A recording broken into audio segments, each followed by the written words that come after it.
In the beginning, the national COVID-19 lockdown declared by President Museveni on 31st March 2020 did not spare the media fraternity. It was a bit quite challenging and we were not prepared. We didn't know where we were going next. We were all shocked. We thought it would end perhaps in China, but then when it came to Uganda, we were all shocked.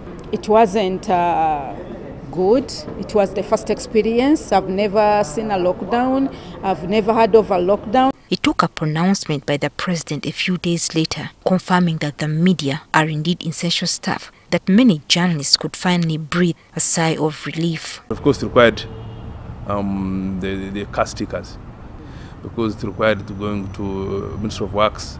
But anyway, like any other crisis, we went over it, and a number of our media practitioners got cast stickers. But not all journalists could report back to work as it had been before the lockdown. In line with the presidential directive calling for only 10% of staff to remain at work, media houses had to choose which staff to retain at work in order to match social distancing requirements meant to prevent the spread of COVID-19. Some of us were cut off and they told us you will not work.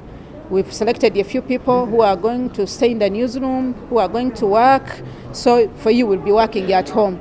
I never knew I would execute or deliver while out of office.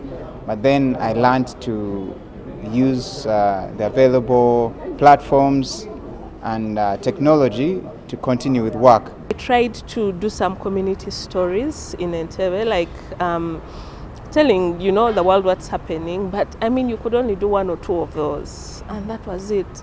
Because public transport had been stopped, media organizations relied on their company drivers to transport staff, while others encouraged their staff to find their way to work, a matter that dramatically increased costs and tripled drivers' duties. We were close about 150 workers plus. Mark you, we were only 90 drivers. We have to transport those people from their residences to place of work and back to their places. In a smaller car, we were only to carry 3. So imagine that way. So my work had doubled more than 5 times. Under the new modus operandi, the journalists felt the pinch. If you had a personal vehicle, maybe that was a plus for you, a motorcycle, a bicycle. We saw people riding bicycles around town to commute between home and then their workplaces. We were picked and dropped, so there was really no fear for the security people and whatnot. You'd be dropped and also picked the days you're meant to work. But the harrowing experience that I can never forget is that almost every night I would be alone on the express highway, which was quite dangerous. In fact, sleeping at the workplace became the new normal.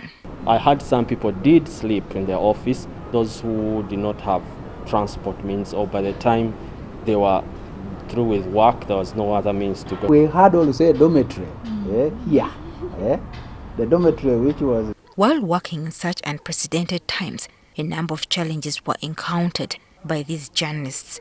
Even the dedicated was not enough, because you probably had to explain to the security officers, and then until they were sure that you're the right person they expected to move at that time. I had few incidents of journalists calling and saying police were not respecting their explanations and whatever. Some people did in fact get COVID, and we suspected the microphones, so we began to sanitize them, and then the sponges were removed. Amidst these challenges, the media persevered and delivered on its mandate of keeping an informed nation. The less infection rates and maybe death rates, not about the medics alone, I think it's largely the information journalists give to Ugandans about prevention before one gets. There was excellent work across the country. However, on the side of the journalists, there were some lessons learned. We got to know that actually someone can stay home and enjoy their home without necessarily having to move out.